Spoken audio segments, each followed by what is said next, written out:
Начинаем нашу встречу, да? Сайгуль Джемат, в очередной раз проблема нашего народа в катастрофическом положении находится. Никакие вопросы национальные, я имею в виду, до сих пор не решены. Значит, на протяжении 7 лет говорили, наконец, крымтатарский народ реабилитирован, оказывается, не реабилитирован до сих пор. Потому что мы обратились и в Госсовет, и в Государственную Думу, на основании какого закона крымтатарский народ реабилитирован. Никто не мог ответить. Все отвечают, что на основании закона о жертвах политических репрессий. Это не народ реабилитирован этим законом. Это индивидуальная реабилитация. Поэтому мы ни в каким образом не участвуем в жизни нашего Крыма.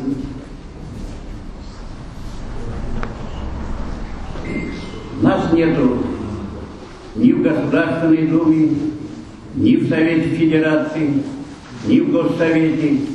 Есть там по одному там Госсовете, но это народом не избранные, это назначенные депутаты. Поэтому по нашему вопросу все законодательные акты приняты. И по реабилитации, и восстановлению прав в полном объеме. Вся законодательная база принята. Но полностью игнорируют. Вот это переселенческое население Крыма хотят владеть 100% всеми депутатскими мандатами, не хотят делиться с крымскими татарами, коренными жителями. Фактически нас отстранили от власти. И мы фактически не находимся в поле Российской Федерации.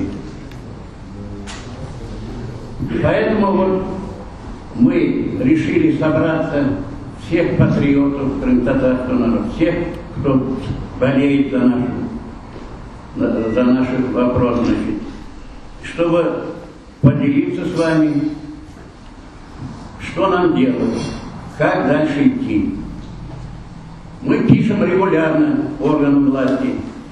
Ни на один вопрос за 7 лет не отвечают нам. Нам говорят, спасибо за вашу активность, и в конце концов это идет в Рескомнадзор. Значит, вначале Совмин направляет Госкомнадзор, я не знаю, там поставили таких людей, просто стыдно, такие письма отвечают нам, значит, никакие вопросы не решают. Значит, давайте поработаем дружно, друг друга не перебивать. Значит, каждому будет предоставлено слово, кто желает сказать. Русем эту программу. Вот. Давай садитесь, давайте это, не будем это. Нет. А? Почему? Да, Искендер. Сейчас имам Духовного управления мусульман Крыма, имам Искендер Неметов, вот напутственные слова, религиозный ритуал, короче.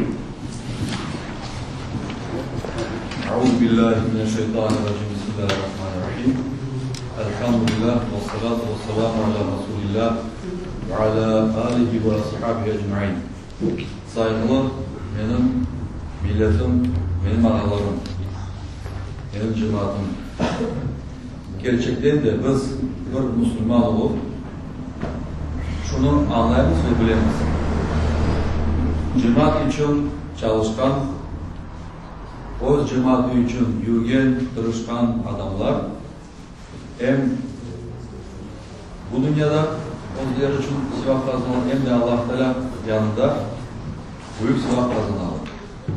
Peygamber Efendimiz Aleyhisselatü Vesselam böyle buyuran, bir milletin efendisi o milletin hatimi, yani hizmet etkenidir. Onun için sizin hayırlı ve semereli çalışmanız için biz dua edemiz ve Allah'tan en güzel neticeler sorayız. Lillahi Teala el-Fatiha. Allahümme salli ala seyyidina Muhammed. Bismillahirrahmanirrahim. Elhamdülillahi Rabbil alemin. Errahmanirrahim. Maliki yevmiddin. İyyâke na'budu ve iyyâke nesta'in. İhdina sıratal mustaqim. Sıratal lezîne en'amte aleyhim. Gayril mağdubi aleyhim veleddallin. Amin. Allah dua edelim. Sağ olun.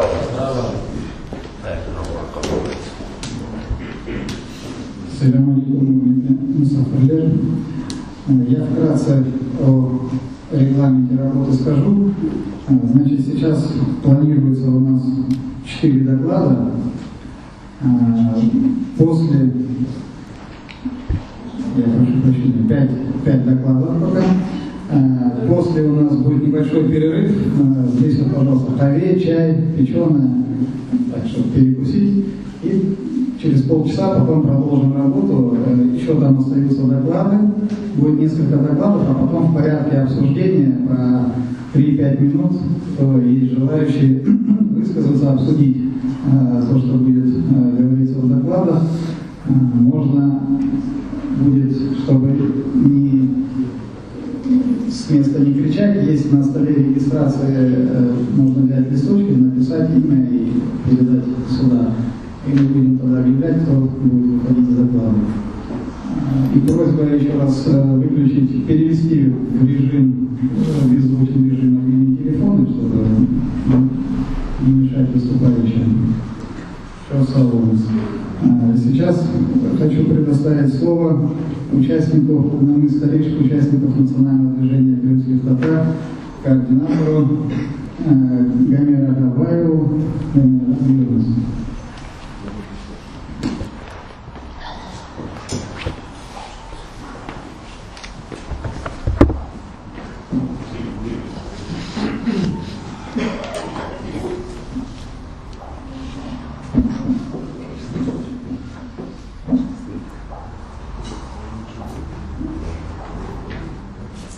Так, вся наша работа под эгидой, что 18 октября 2021 года 100 лет со дня образования Крымской ССР. Президенту Российской Федерации Владимиру Путину заявление. Нет большой беды, большей казни для народа, чем его гибель от внутренней порчи, рождаемой ненависти к другим народам. Федор Достоевский. Самая жестокая политика та, которая выступает под сенью законности и под флагом справедливости. Монтескье. Крым – жемчужина российской короны, в кавычках, конечно. Манил к себе взоры многих империй и хищников.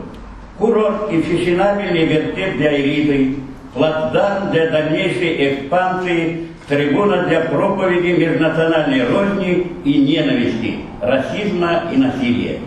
Довести Крым до соответствующих кондиций для успеха той или иной стратегической кампании можно только при условии отсутствия коренного народа и правовому, политическому, историческому доказательству отсутствия у коренного народа прав на его национальной территории в Крыму. Судьба крым-татарского, калмыцкого, чеченского, ингушского и остальных репрессированных народно-этнических групп была следствием и более общего колониального мышления, признающего единственной исторической ценностью территорию, исключительно от ее геополитического, технологического или иного специфического качества.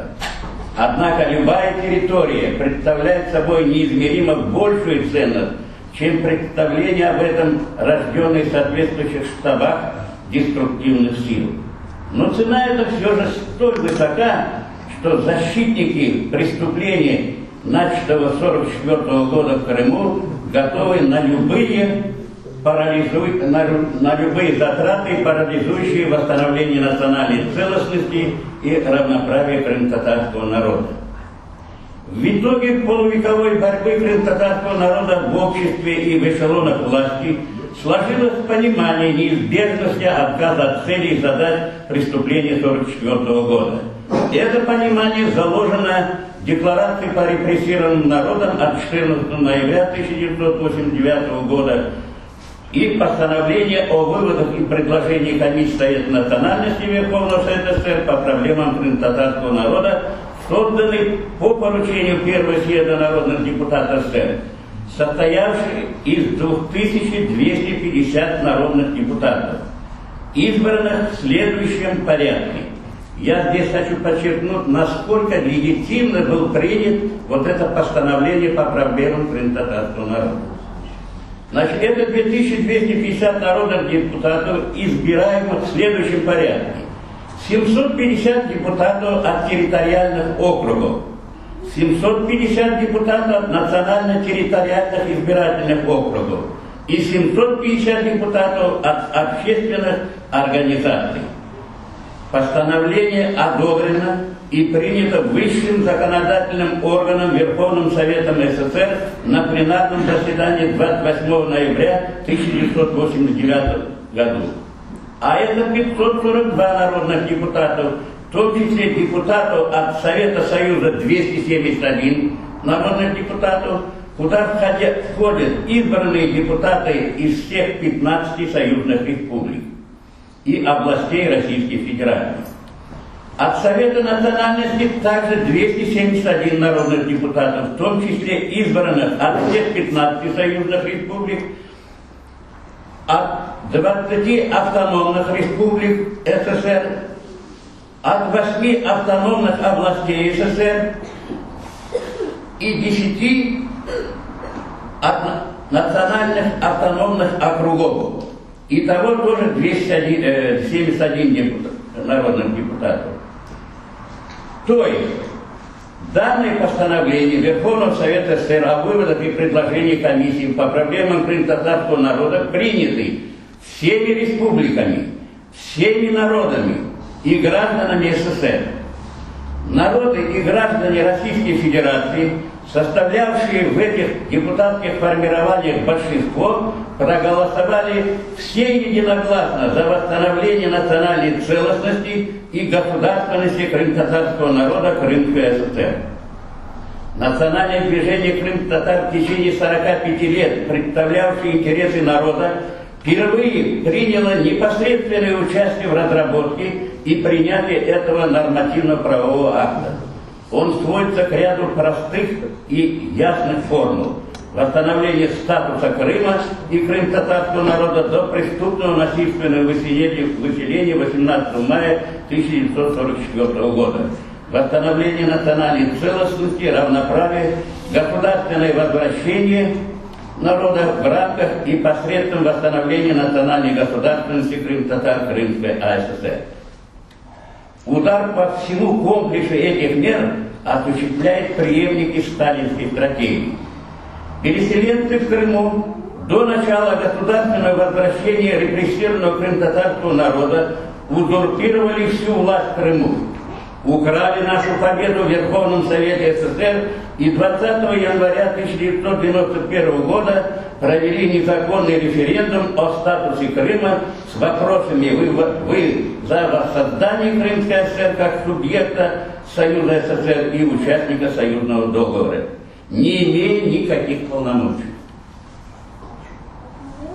Этот незаконный референдум с 3 незаконными вопросами не признали и не утвердили ни Верховный Совет СССР, ни Верховный Совет Украинской ССР. Императив «воссоздать» означает создавать вновь. Голосующие не могли ответить «за» или «нет» однозначно на 3 вопроса одновременно. А Конституционный суд Украины принял решение, что проведенный 20 января 1991 года в Крымской области местный референдум не имеет юридической силы на территории Украины и к исполнению не подлежит. Согласно статье 73 Конституции СССР, ведению СССР в лице его высших органов государственной власти и управления, а это съезд народных депутатов СССР и Верховный Совет СССР, подлежат: первое, принятию в состав СССР новых республик, утверждение образования новых автономных республик и автономных областей в составе союзных республик. Вне пределов статьи 73 Конституции СССР Украина самостоятельно осуществляет государственную власть на своей территории. Короче, даже Украина не имела полномочий, чтобы восстановить новые образования, как они проводили референдум о воссоздании. В СССР осуществлена и закреплена Конституцией национальная территориальная автономия, являющаяся одним из важнейших принципов государственного устройства СССР, предоставляемая конкретному коренному народу. После незаконного референдума депутаты Крымоблсовета сами себя назначили депутатом Верховного Совета Крымской ССР, а Крымоблсовет преобразовали в Верховный Совет Крымской ССР без каких-либо законов о выборах и без каких-либо выборов. Депутаты только избираются, а не назначаются. Таких норм не существовало ни в Конституции СССР, ни в Конституции Украины. То есть такой крымский парламент является абсолютно нелегитимным и незаконным. И до сих пор он незаконный. Украинская ССР приняла закон о восстановлении Крымской ССР. А императив «восстановить» означает привести в прежнее состояние. То есть восстановить Крымская ССР в статусе до преступного выселения. Этим законом был перечеркнут так называемый референдум, так как переселенцы голосовали за воссоздание автономии, а закон принят о восстановлении в соответствии уже принятым решением Верховного Совета СССР по проблемам крымско-татарского народа 28 ноября 1989 года. 21 декабря 1989 года постановлением Совета Министров СССР была образована комиссия Совета Министров СССР по реализации решения Верховного Совета СССР по проблемам крымско-татарского народа от 28 ноября 1989 года, возглавляемая первым заместителем председателя Совета Министров СССР Ворониным. Для практического восстановления национальной территориальной автономии крымско-татарского народа Крымской ССР. Именно эта комиссия была уполномочена восстановить Крымскую ССР. 29 января 1990 года постановлением Совета Министров СССР была образована Государственная комиссия по проблемам крымско-татарского народа, возглавляемая заместителем председателя Совета Министров Дагуджиева, для решения практических вопросов, связанных с восстановлением прав крымско-татарского народа. 1 октября 1990 года был создан комитет по организации возвращения и восстановления прав крымско-татарского народа, возглавляемый Раметлеем Юрием Викторовичем Османовым. Власти Украины и Крыма в соответствии с постановлением Верховного Совета СССР 11 июля 1989 года номер 666 о первоочередных мерах по решению вопросов, связанных с возвращением крымских татар в Крымскую область, и постановлением Кабинета министров СССР об организованном возвращении крым-татар в Крымскую АССР и в границах по их устройству от 24 июля 1991 года номер 511. Начали ничтожно малыми темпами возвращения крымских татар. Незаконная власть Крыма всячески препятствовала возвращению нашего народа и в дальнейшем фактически сорвала организованное государственное возвращение крым-татарского народа, и все свели к естественной миграции. Решение Верховного Совета СССР по проблемам нашего народа под номером 845-1 от 28 ноября 1989 года было выполнено не полностью. Никаких национальных прав крым-татарского народа восстановлены не было. Реабилитации не последовало. Это было при Украине в Крыму.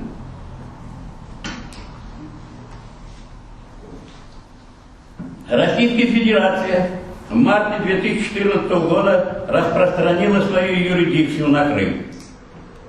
Национальное движение крым-татар пришло к мнению, что Российская Федерация способна и обязана реабилитировать и восстановить права крым-татарского народа в полном объеме, так как в момент преступного насильственного выселения из родной колыбели Крыма наш народ находился в составе РСФСР, и мы были гражданами России, и никто это не отменял. Тогда руководство РСФСР наш народ не защитило от своих граждан от сталинско-бериевских палачей. С этого состояния мы до сих пор не можем выкарабкаться. В комиссии Совета национальности Верховного Совета СССР по проблемам крым-татарского народа с 12 июля по 28 ноября 1989 года мы, Национальное движение крымских татар, отстаивали вопрос восстановления национальной территориальной автономии крым-татарского народа Крымской ССР в составе Российской Федерации. Как субъект союзного договора. Только так. Все остальное это неправильно. Если будете перебивать... Я не перебиваю. Ну, это искажение фактов. Вот в чем дело. Я попрошу, если у кого возражения или дополнения, давайте потом в порядке обсуждения, чтобы не... Потом давайте после выступления. Хорошо. Так, прекратите.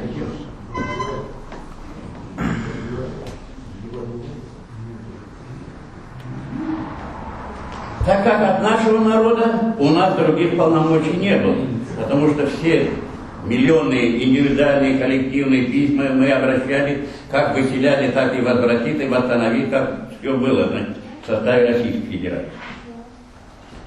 Руководство Верховного Совета СССР и комиссии в лице Лукьянова и Янаева сообщили нам о том, что если формулировка в проекте документа в части восстановления Крымской ССР в составе РСФСР останется неизменной, то вопрос будет снят с повестки дня, рассмотрен не будет. И тогда Юрий Бекирович им сказал это ранее. Ага, получается, что Крым – это петля на шее Украины. Если Украина будет отдаляться от России, эта петля будет затягиваться, что мы и видим. После консультаций с депутатами от Украинской ССР и инициативной группы НДКТ по всем местам ссыльного содержания мы вынуждены были согласиться на восстановление Крымской ССР в составе Украинской ССР. В период крымских событий в феврале-марте 2014 года президент Российской Федерации и многие руководители государства гарантировали, что в Крыму не будут ущемлены права граждан, что все приобретенные права будут сохранены. Звучали заявления о том, что права крымских татар будут восстановлены в полном объеме. Крымский татарский народ будет реабилитирован. Крымско-татарский язык будет официальным языком в Крыму и будет функционировать как равный с русским и украинскими языками. Москва поможет крымским татарам возродить свою государственность. Крымские татары будут иметь полное право на национальную автономию. Будет выделено 12,3 миллиарда рублей для обустройства крымских татар. 11 марта 2014 года Верховный Совет Крыма принял постановление о гарантиях восстановления прав крым-татарского народа и его интеграции в крымское сообщество. Ну и так далее. Чтобы данные обещания были убедительными, к процессу был привлечен братский нам народ Татарстана во главе с президентом Миннихановым, а также председателем Духовного управления мусульман России, председатель Совета муфтиев России Гайнуддин. Крымских татар они заверяли в том, что наш вопрос будет решен положительно. Ведь мы многонациональное государство со многими национальными республиками, и что ваши полномочия у себя в Крыму будут не меньше, чем у остальных республик в составе Российской Федерации. Президент Татарстана, побывав в поселках проживания крымских татар, доложил президенту Путину, что во всех этих поселках отсутствует инфраструктура, нет воды, электричества, газа, дорог, детских садов, школ, пунктов здравоохранения, культурных учреждений и так далее. На что президент Путин ответил: решим все эти проблемы. Что произошло дальше? В спешном порядке провели так называемый референдум. Наша родина, Крым и Севастополь стали двумя субъектами Российской Федерации, двумя государствами. Про судьбу крымских татар и данные многочисленные обещания тут же все забыли. Нельзя референдумом решать судьбу народа. Национальное равноправие на всей земле зиждется на праве нации на самоопределение, на признание и соблюдение исторических прав народов. Это право на самостоятельный выбор своего социального, политического и экономического устройства. Это право нации, народа, суть всего лишь коллективные права человека. Следовательно, покушение на право нации, народа, на самоопределение – это массовое нарушение прав человека. Эти права для крымско-татарского народа зафиксированы Октябрьской революцией в Декларации прав народа России и постановление в ЦИК СНК РСФСР об образовании Крымской ССР от 18 октября 1921 года. Ведь наш народ, как и все малые народы страны, испытавшие национальные угнетения в царской России, являлись потенциальными союзниками революции, и крымско-татарский народ требует их безусловного восстановления.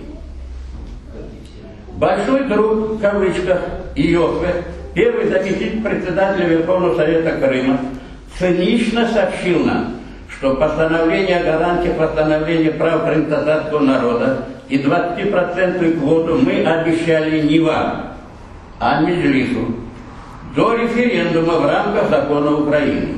Сейчас мы уже россияне, и в рамках российского законодательства квотный механизм не действует, поэтому отменили постановление.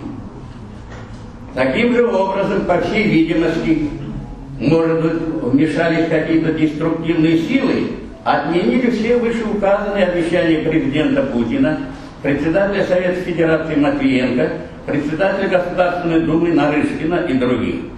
Все это оказалось очередным обманом.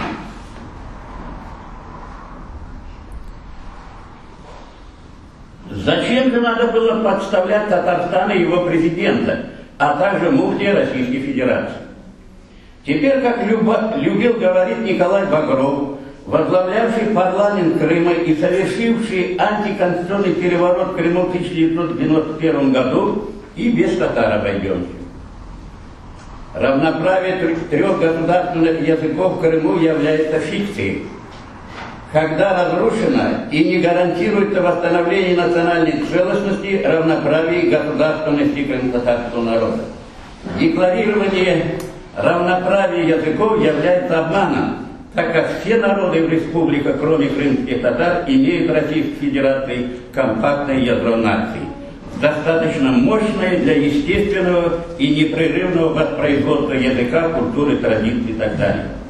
Закон о функционировании государственных языков до сих пор не принят. В случае ликвидации, нарушений территориальной, хозяйственной, административной, политической и языковой компактности любой народ на земле становится в состоянии ассимиляции, деградации, той или иной степени формы геноцида. На своей исторической и национальной территории такой народ имеет исключительное право на гарантии этой компактности, что никоим образом не ущемляет, не ставит под удар прав граждан национальных меньшинств на данной территории. Никогда не испытывали ущемления в Крыму греческая, армянская, болгарская общины, немецкие и еврейские поселенцы. Хотя все эти национальные группы имеют на земле свои устойчивые национально-государственное образование на базе национальных территорий и устойчивого мощного ядра нации. Для установления подлинного масштаба геноцида национальное движение крым-татар провела в 3 этапа: 1957, 66, 71-74 поголовную перепись 56,1 тысячи жителей 30 крым-татарских деревень, 5 наиболее характерных районов Крыма, более 9% численности нации. По состоянию на 18 мая 1944 года по 1 января 1946 года из 423 и 100 тысяч крымских татар, выселенных в Узбекской ССР, осталось живых 227 629 тысяч человек. В общей сложности погибло 46,2% народа нации. Согласно самопереписи крым-татарского народа, нас, крымских татар, насчитывалось к январю 1975 года 833 тысячи человек. С учетом прироста крымских татар, это прирост 20 тысяч в год. 1 марта 1991 года к массовому возвращению народа на родину Крым расчетные цифры показали, что нас 1 миллион 250 тысяч. Газета «Советский Татарстан» от 10.06.1991 года. Наш народ не имеет возможности воссоединиться с близкими на родине в Крыму. Мы оказались расчлененными на территориях 8 государств. Тысячи и тысячи семей разделены между Крымом и местами поселений. Крым вновь быстрыми темпами заселяется преимущественно русскими, а также армянами, греками и другими, как при царе и при Сталине. Оставшийся крым-татар на выселке и не думает возвращаться до сих пор. При таком процентном соотношении в Крыму без законодательного регулирования, гарантирующего крым-татарскому народу защиту своей правосубъектности, более миллионный крым-татарский народ не имеет возможности избирать своих представителей ни в муниципальные органы власти, ни в Государственную Думу, ни в Совет Федерации, ни в Госсовет Крыма. Например, в Совете Федерации от Республики Крым и города федерального значения Севастополя представлены 4 сенатора. Из них нет ни единого крымского татарина. От Республики Крым там и вовсе представлены гречанка-кавитиды, а также цехов наполовину грек. Хотя греков в Крыму, согласно переписи населения 2014 года, насчитывает чуть более 2000 человек. Большинство которых с Абхазии и из Грузии. Депортированные греки все были обеспечены жильем по программе еще при Украине. И в большинстве возвратились на свою историческую родину, в Грецию. Даже директором Бахчисарайского историко-культурного и археологического музея-заповедника не назначили крымского татарина. Несмотря на то, что в структуру данного музея входит Ханский дворец, единственный в мире сохранившийся памятник дворцовой архитектуры крымских татар. Так же, как при Украине, никакие национальные права крым-татарского народа не восстановлены, принятые и вступившие в силу законы не исполняются. За прошедшие 7 лет чиновники звонили во все колокола, что, мол, наконец крым-татарский народ реабилитирован. Но ни один из них не мог указать, на основании какого закона он реабилитирован. Оказалось, это тоже обман. При этом принятые высшим органом государственной власти СССР, правопреемником которой является Российская Федерация, судьбоносное для крым-татарского народа постановление Верховного Совета СССР от 28 ноября 1989 года о выводах предложений комиссии по проблемам крым-татарского народа восстанавливало конституционные права нашего народа, за которые наш народ боролся с тоталитарным режимом СССР на протяжении 45 лет. Действующие при Украине, при Российской Федерации не действует вообще. А нам гарантировали, что все приобретенные права будут сохранены. Конституция Республики Крым от 11 апреля 2014 года принял Крымский парламент, образованный противоправно в 1991 году, вопреки указанному выше нормативному правовому акту Верховного Совета СССР, постановление номер 845-1 от 28 ноября 1989 года по проблемам крым-татарского народа. Этот парламент в тот же день узаконил преступление сталинщины 18 мая 1944 года и лишил крым-татарский народ всех политических прав в полном объеме. Конституция национально-территориального образования по полномочию Республика Крым, а она по полномочию это национальная республика.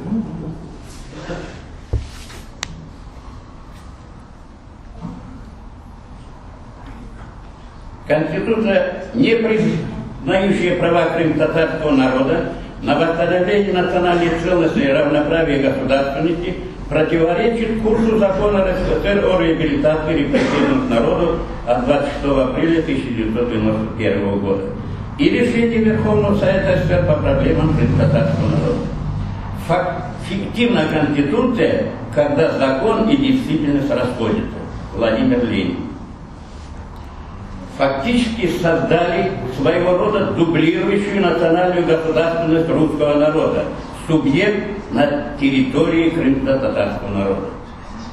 Выходит, что вопреки принятым в период с 1989 по 1992 годы законодательным актом, отменяющим все преступные и незаконные акты в отношении репрессированных народов, наша родина Крым остается захвачена и поныне. Вопреки также и декрету о мире, который был принят Вторым Всероссийским съездом Советов, гласившим, что правительство России считает мир без аннексии, то есть без захвата чужих земель, без насильственного присоединения чужих народностей. В обращении ко всем трудящимся мусульманам России и Востока говорилось: отныне ваши верования, обычаи, ваши национальные и культурные учреждения являются свободными и неприкосновенными. Устраивайте свою национальную жизнь свободно и беспрепятственно. Российская Республика и ее правительство против захвата чужих земель.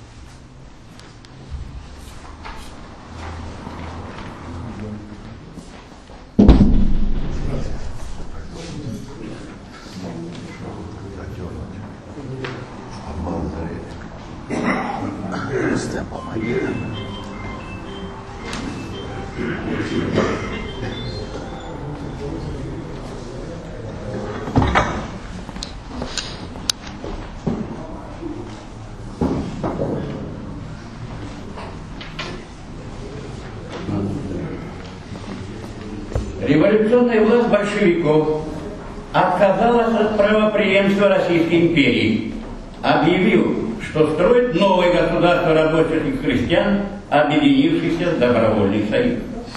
Декрет о национальной государственности крым-татарского народа Крымская ССР – это основополагающий исторический, политический и правовой акт революции, подписанный Лениным 18 октября 1921 года. Восстановление статуса Крымской ССР, как ее создание в 1921 году, есть осуществление на практике права крым-татарского народа на самоопределение и равноправие, что ни в коей мере, в принципе, не может ущемлять равноправие и свободное развитие других национальных групп Крыма, поскольку все эти группы самоопределились у себя на родине. Право народу нации на самоопределение – это фундаментальный демократический принцип. А недемократические принципы – это ассимиляция, сегрегация и геноцид. Все эти три принципа наш народ уже прошел. Самоопределение, суверенитет – это священное право каждого конкретного народа. И только он, народ, вправе решать свою судьбу.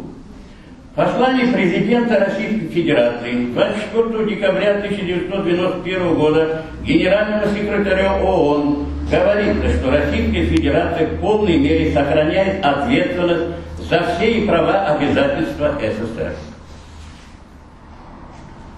В соответствии с уставом ООН включает финансовые обязательства, так как Российская Федерация является государством-продолжателем СССР и его главным правопреемником, принявшим на себя основные права и обязанности СССР. 16 мая 2014 года в ходе встречи крымскими татарами в Сочи президент Российской Федерации заявил, что 21 апреля 2014 года подписал указ о реабилитации крым-татарского народа. Оказалось, это не указ о реабилитации крым-татарского народа, а мера по реабилитации так называемых народов Крыма, а на самом деле национальных меньшинств, имеющих свои государственные образования за пределами Крыма. Однако таким национальным меньшинствам в данном указе приравняли незаконно на своей территории и коренной субъектообразующий крым-татарский народ. Как следует из текста приведенного указа, он не основан на законе о реабилитации репрессированных народов от 26 апреля 1991 года, поскольку ссылка на данный закон в указе отсутствует. Кроме того, указ президента под номером 268 является подзаконным актом. Закон РСФСР от 26 апреля 1991 года, 18 октября 1991 года о реабилитации жертв политической репрессии, обладает высшей юридической силой по отношению к указу президента. Признаками подзаконных нормативных актов, которыми они отличаются от закона, является то, что они издаются в соответствии с законом и не могут противоречить федеральным законам. Указ президента даже не осуждает преступления против крымтатарского народа и других меньшин и не реабилитирует их. Основным мероприятием указа от 21 апреля 2014 года является создание антиленинской национально-культурной автономии, направленной против наказа крымско-татарского народа, против его волеизъявления, под которым поставлены подписи более 5 миллионов крымских татар всех возрастов и поколений на протяжении всей борьбы, и решительно отвергался крымско-татарским народом. После принятия данного указа в Крыму в кратчайшие сроки было создано 113 национально-культурных автономий и 15 культурно-национальных объединений. Национальная культурная автономия предоставляется народам, которые живут в рассеянии при отсутствии национальной территории или вне своего национального государства. А согласно российскому законодательству, национальная культурная автономия предоставляется этническим общностям. Этнос – это исторически сложившая устойчивая совокупность людей, объединенных общими объективными либо субъективными признаками, то есть исторически возникли на данной территории или развивающаяся на ней совокупность людей. В Крыму проживает один единственный исторически возникший крымтатарский этнос.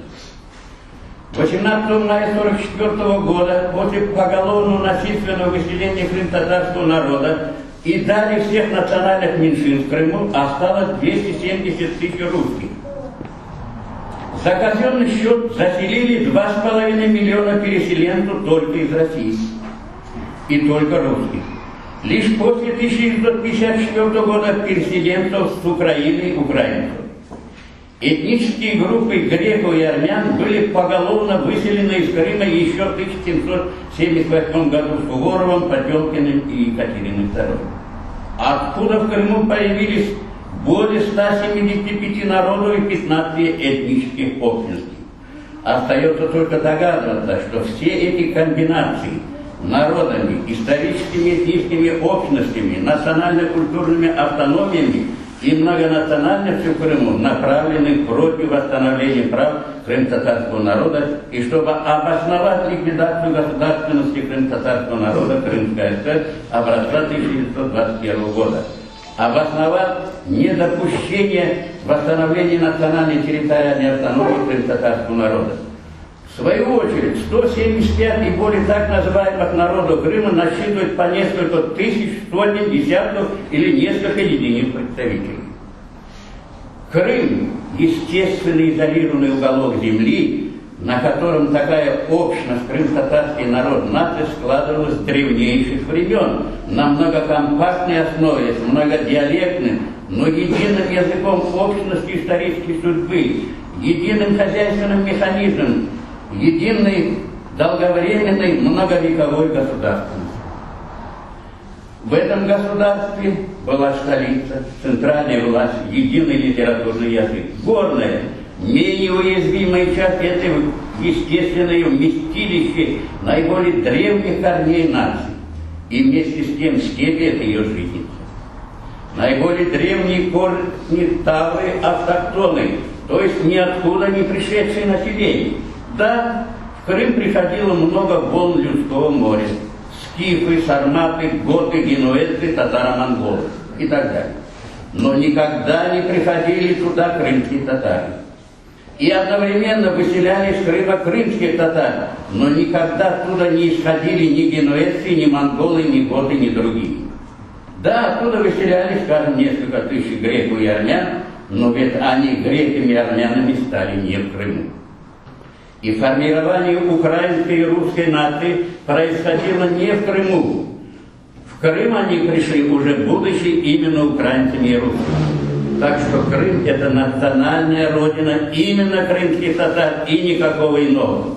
Ну а караимые крымчаки самобытные, но как бы неотделимые от истории крымтатарского народа этнические вкрапления, группы.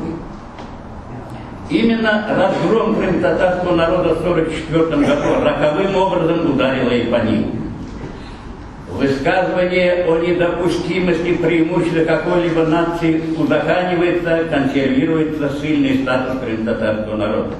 Это президент Крыма заявил, что никто там не считался, что какой-то народ там имеет какие-то преимущества. Президент Российской Федерации, говоря об Украине, заявил, что никто не хочет быть людьми второго сорта. Это мощный, серьезный удар по русскому народу. А какого сорта людьми является крым-татарский народ у себя на родине в Крыму и в целом по Российской Федерации для руководителей и чиновников всех уровней. Все исторические центры, горы, леса, пещеры, реки, долины, степи, святые места и моления, города и села, море и воздух Крыма, связанные с историей возникновения жизни, будущей истории и помыслами крым-татарского народа, его прошлых, живущих и грядущих поколений. А что связано с историей возникновения Крым, исконно русская земля?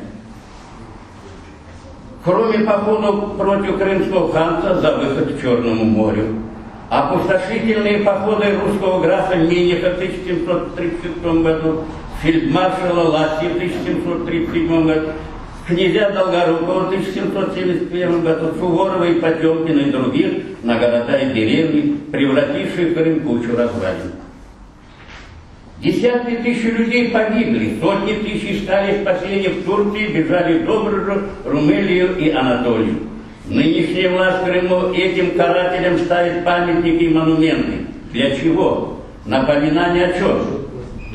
Если Крым был исконно русским, зачем его рушить до развалин? Переименовал географические и исторические топонимику. Зачем рушить и уничтожать 2014 кладбищ крым-татарского народа общей площадью 5000 гектаров? 2,85 миллиона надгробных памятников своим существованием и письменами, повествовавшими о древней истории народа, о судьбах миллионов людей и их переплетениях с судьбами мира. Свыше 5 миллионов сохранившихся народом захоронений, свидетельство неразрывной связи времен, уничтоженной сотни святых крымских татар. И, наконец, зачем рушить и уничтожать надгробный памятник, воздвигнутый тюрко-татарскими народами России великому просветителю Востока Исмаилу Гаспринскому на площади Бахчисарая? Зачем уничтожать его прах, осквернять и ликвидировать дом-музей Гаспринского в Бахчисарае? Уничтожали свидетельства, подтверждающие, что крым-татарский народ – коренной народ Крыма. Вот это они уничтожали. И почему только после захвата Крымского ханства манифестом от 8 апреля 1783 года полуостров приняли под российскую державу, как новоприсоединенного края? И почему уже в 1774 году по инициативе Российской империи, согласно Кучук-Кальнаржийскому мирному договору, Крым стал независимым государством? Ни царица, ни многочисленные русские генералы и большие начальники даже не заикнулись, чей Крым. А в манифесте не додумали, наверное, включить Крым наш. В советский период также никто не претендовал на Крым. С 1991 года сталинские переселенцы незаконно захватили власть в Крыму. Лишь в 2014 году усиленно муссируют лжеисторики и многочисленные средства массовой информации, что Крым исконно русская земля. Поэтому наши права не восстанавливаются. Аннексия и захват чужой территории не создает права собственности.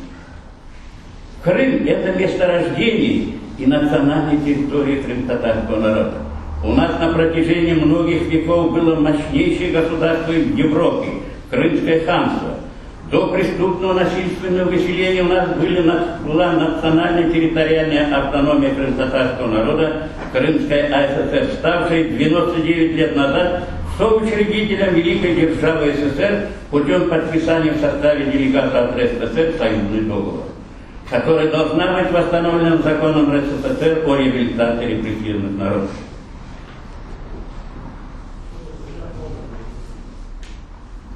С 12 февраля 1991 года парламент Украины принял закон о восстановлении Крымской ССР.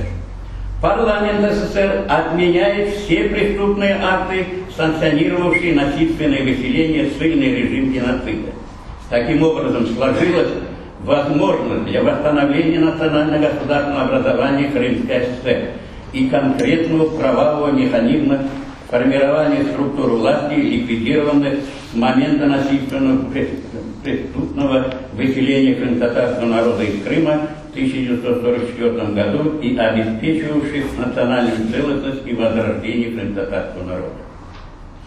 Однако апологеты сталинского террора 1944 года не могли согласиться с такой постановкой вопроса, фактически восстанавливающей историческую справедливость в отношении репрессированного крымтатарского народа, в связи с чем после принятия высшим органом государственной власти СССР исторического нормативно-правового акта сделали все, чтобы воспрепятствовать ее реализации. 5 февраля 1954 года РСФСР принимает незаконные антиконституционные решения о дарении нашей родины Крыма Украине в честь 300-летия воссоединения Украины с Россией. Таким образом, РСФСР не просто не смогла защитить своих граждан крым-татар от бесчеловечного акта, но и, действуя в унисон с союзными властями, незаконно упразднила наше государственное образование. Незаконно переименовала населенные пункты, районы и местности, а также без нашего согласия в период пребывания нашего народа в местах спецпоселения осуществила акт дарения нашей территории. Не имея возможности вернуться в места исторического проживания, обзавестись тем жильем, хозяйством, получив при этом положенную помощь от государства в рамках реабилитационных мер, крымские татары с момента возвращения на родину Крым создали прецедент мирового масштаба. Каждый год односельчане каждой деревни, откуда были выселены сами, либо выселены их предки, в определенный месяц, день и час собираются вместе в том самом населенном пункте, откуда чтобы поминать умерших, рассказывают молодежи истории своей деревни и их обитателей о близких, соседях и знакомых. Однако справедливого решения вопроса, касающихся в том числе возвращения места исторического проживания и обустройства, до сих пор дождаться не могут. Избирать своих представителей во властной структуре при соотношении порядка 2 миллионов русских против 232 тысячи крымских татар, я имею в виду по переписи нас 232 тысячи. Любое голосование проигрышное. Понимаете, их 2 миллиона, а нас 232 тысячи. Это торжество стратегии подавляющего преобладания русских. Ибо у кого больше голосов, тот и будет править бал. Что и предусмотрено Конституцией Республики Крым. Судьба любого иного региона или республики, характеризующейся многонациональностью, им надо задуматься. Составом в Крыму очередной раз продемонстрировать. Это надо бояться, если в свою республику приезжают русские. Это опасно. Таким же образом могут ликвидировать эти республики. Вхождением Крыма в состав Российской Федерации клевета и фальсификация средств массовой информации в адрес нашего народа многократно увеличилась. И происходит это не только в Крыму, но и по всей России. Многократные обращения в правоохранительные органы с заявлениями о принятии мер реагирования и привлечении виновных лиц к предусмотренной законом ответственности результата не дают. На каждое такое обращение в ответ мы получаем десятки отписок и наблюдаем нескончаемые перенаправления наших обращений по замкнутому бюрократическому кругу. Неоднократно документально опровергнутые лживые обвинения крымтатарского народа в массовом коллаборационизме продолжают использовать при написании так называемых учебных пособий по истории Крыма и других изданий. Причем делается это зачастую за бюджетные средства. Придворными историками бесконечно принимаются попытки доказать недоказуемое, что крымские татары в Крыму пришлые, а Крым исконно русская земля. Справедливым решением, устраивающим последствия 1783 года, было создание СССР. Такой союз был построен на договорной основе и в теории исключал превосходство одного народа над другим.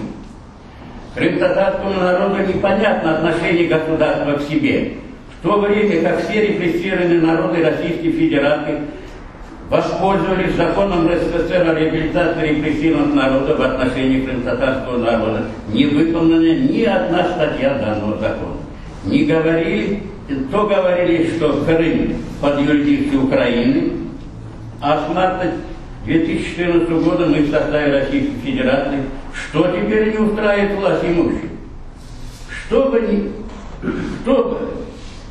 бы ни владел Крымом, начинает с переписывания истории полуострова и обсуждает не пути устранения итогов преступлений, насильственного выселения и закрепления захвата территории Крыма, а также ссыльного статуса крым-татар, а начинает лихорадочно фальсификацию его истории, археология, архивы всего комплекса мер по ликвидации компактности, национальной целостности, самосознания крым-татарского народа, подменяя его подлинную историю так называемой славянизации Крыма. Наш великий соотечественник, просветитель Востока Исмаил Гаспринский писал: «На Востоке к русскому человеку и к русскому народу нет вражды. Неприязни и недоверия. Но, увы, этого нельзя сказать про официальную Россию. Не говоря о том, что никогда русский голос не раздавался против внешних эксплуататоров Востока. Он иногда поддерживал ханов, шаху и султанов, игнорируя всегда народ, виновный без вины. Неужели вмешательство России в жизнь крым-татарского народа может носить только разрушительный и репрессивный характер? Вся история формирования и развития нации крым-татар на своей национальной территории зафиксирована в международных трактатах и договорах, и в том числе в первом международном договоре Московского государства с Крымским южным, а союзнические гарантии последнего разгромить смертельного врага Москвы Большую Орду. И это союзнические исторические обязательства Крымом было выполнено. Крым-татарский народ направил 4 конных полка под Бородино, Дрезден, Париж до Ватерлоо в Отечественную войну 12 года. Участник битвы народу под Грюнвальдом в 1410 году. Участник ударной группировки Брусиловского прорыва Первой мировой и обороны Порт-Артура в японских войнах. 140 тысяч воинов в Отечественную войну 41-45 году. Может, руководители Российской Федерации, советников по Крыму не те историки, аналитики, политологи и исследователи. Как только у аппаратчиков и власть придержащих заканчиваются аргументы, они принимаются тормошить национальные чувства русского народа. Например, некоторые политики заявляют, что от центра больше всего пострадал русский народ. Думается, что русский народ в целом страдал не больше других народов. По крайней мере, его не выселяли по национальному признаку, не держали в спецпоселениях комендантского надзора, и родину у него не отбирали, и слава Богу. Отдельные российские политики договорились до того, что акт дарения Крыма Украине назвали репрессивным по отношению к русскому народу. Мол, у русского народа отобрали Крым, с русским народом не посоветуют.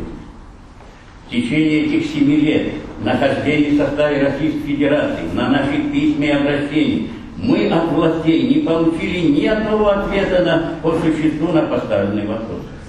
Письма и обращения, которые направляются в органы власти, и это заявление тоже, это не заявление отдельных граждан крым-татарской национальности, это элементы волеизъявления всего нашего народа. Ведь в любом письме, в любом обращении, в любом заявлении, в любом выступлении присутствует вопрос о восстановлении прав нашего народа в полном объеме. Как известно, революция дала каждому малому народу его автономию, чтобы остановить процесс прямого вымирания и деградации народа в тюрьме народа и сплотит их в новый союз, добровольная природа которого гарант каждому народу на равенство и достойную жизнь. Революция выработала такую форму защиты и гарантии народам, как автономия. С вхождением в состав России наш народ лишился защиты и гарантии крымской автономии, так как функции автономной республики не может быть республикой всех народов, многонациональной автономии интернациональной, поскольку у представленных на ее территории национальных групп имеются свои национальные государственные образования на соответственно своих национальных территориях, где процветает компактное ядро этих наций. Национальная политика в Крыму остается в Руси сталинщиной. Республика Крым отказалась решать национальный вопрос, оттолкнув от себя коренной народ, как ранее Республика Крым и Республика Таврида, тем самым предрешили и ускорили свою гибель. Почему же Российская Федерация не исполняет свои же принятые законы? В том числе и законы, принятые РСФСР и СССР, продолжателями и главным правопреемником, которые они являются. Ведь мы находимся внутри, в составе Российской Федерации. Почему же не решается центральный вопрос Крыма законным путем? Почему же у российского руководства многонациональной федерации отсутствует продуманная концепция национальной политики? Нет, наконец, нет ответственного органа за национальную политику. Отвержение декрету октября, Декларации прав народа России, отказ от Декларации Верховного Совета СССР от 14 ноября 1989 года и постановление Верховного Совета о выводах предложений комиссии по проблемам крымтатарского народа, конституирующие Крымская ССР как автономию всего народа, основная масса которого завезена занять пепелище репрессированного и рассеянного по всему бывшему союзу коренного народа. Умалчивание дискриминации крымтатарского народа, выражающейся в ограничении трудоустройки, прописки, наделения землей, выделения квартир, строительства домов, политических прав, невозможности возвратить на родину оставшиеся до сих пор на выселке части народа, является продолжением политики 1944 года.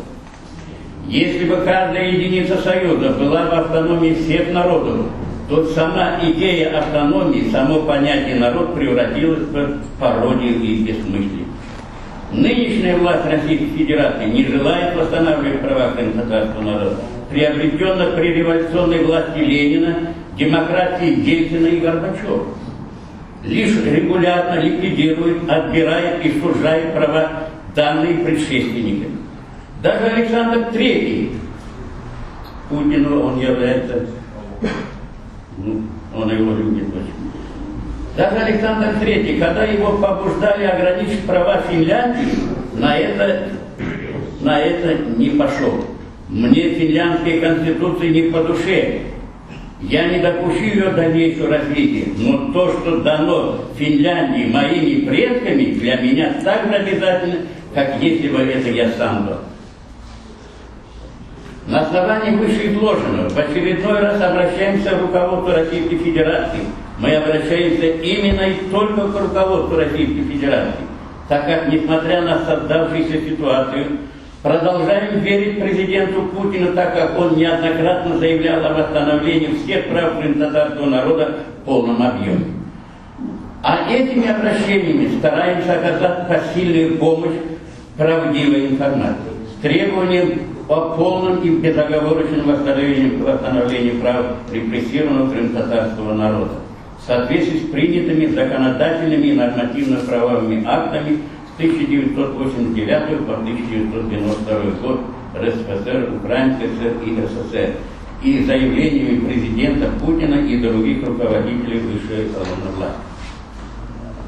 В рамках реализации исполнения указанных выше и принятых законодательных нормативно-правовых актов необходимо: первое, образовать комиссию под эгидой президента Российской Федерации по восстановлению национальной целостности и равноправия государственности репрессированного крымтатарского народа, в состав которого включить представителей администрации президента Российской Федерации, правительства, Федерального собрания, представители субъекта Российской Федерации, ранее реабилитированных народов, представители национального движения крым-татар, как непосредственно принявшие участие в разработке нормативно-правовых актов Комиссии Верховного Совета СССр по восстановлению прав крым-татарского народа, восстановлению его автономии в Крыму.